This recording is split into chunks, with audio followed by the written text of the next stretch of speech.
വീറും വാശിയുമോടെ Inter zone കലോത്സവം മൂന്നാം ദിവസം പുരോഗമിക്കുമ്പോൾ ഒന്നാം സ്ഥാനം നേടിയ മണവാട്ടിയും മൊഞ്ചത്തിമാരും ശ്രദ്ധേയരാവുകയാണ്. മണവാട്ടിയുടെ നാണവും തോഴിമാരുടെ കൈകൊട്ടലും കേട്ടാൽ ലയിച്ചു പോകുന്ന പാട്ടുമൊക്കെയായപ്പോൾ കാണികളെല്ലാം ഇമ വെട്ടാതെയാണ് ഫറൂഖ് കോളേജിന്റെ ഒപ്പന സംഘത്തിന്റെ വേദിയിലെ പ്രകടനം കണ്ടത്. അവസാനം ഫലപ്രഖ്യാപനം വന്നപ്പോൾ ഒന്നാം സ്ഥാനവും പിള്ളേര് തൂക്കി.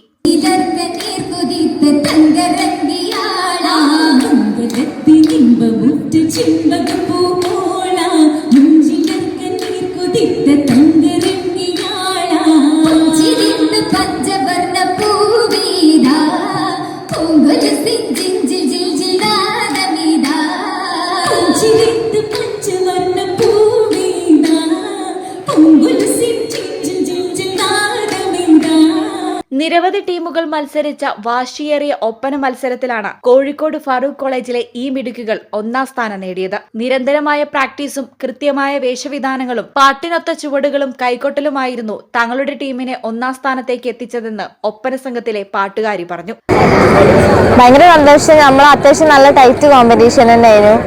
നമ്മളിങ്ങനെ നോക്കി നിൽക്കുന്നു ഓരോ ഒപ്പനെ. അപ്പം അതിൻ്റെ ഇടയിൽ നമുക്ക് ഫസ്റ്റ് വന്നപ്പോൾ അത് പറഞ്ഞറിയിക്കാൻ പറ്റില്ല, അത്ര അടിപൊളി ഒരു എക്സ്പീരിയൻസ് ഉണ്ടായി നമുക്ക് എല്ലാവർക്കും.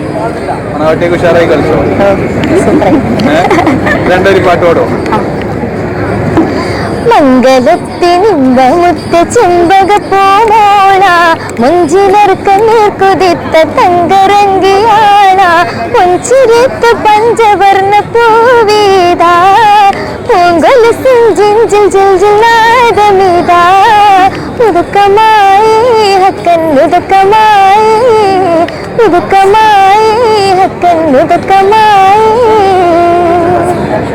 ഇന്റർ സോൺ കലോത്സവത്തിൽ ഏറ്റവും കൂടുതൽ പോയിന്റോടെ മുന്നേറുന്നതും ഫറൂഖ് കോളേജ് തന്നെയാണ്. 66 പോയിന്റാണ് മൂന്നാം ദിവസം ഇതിനോടകം കോളേജ് നേടിയെടുത്തിട്ടുള്ളത്. തൊട്ടുപിന്നിലായി രണ്ടാം സ്ഥാനത്ത് 40 പോയിന്റോടെ SNGS കോളേജ് പട്ടാമ്പിയും മൂന്നാം സ്ഥാനത്ത് 36 പോയിന്റോടെ പാലക്കാട് വിക്ടോറിയ കോളേജുമുണ്ട്. 5 വേദികളിലായി 5 ദിവസമാണ് മത്സരം നടക്കുന്നത്. ഈ channel Valanchery. Kavitha golden diamonds, the versatile jewelry.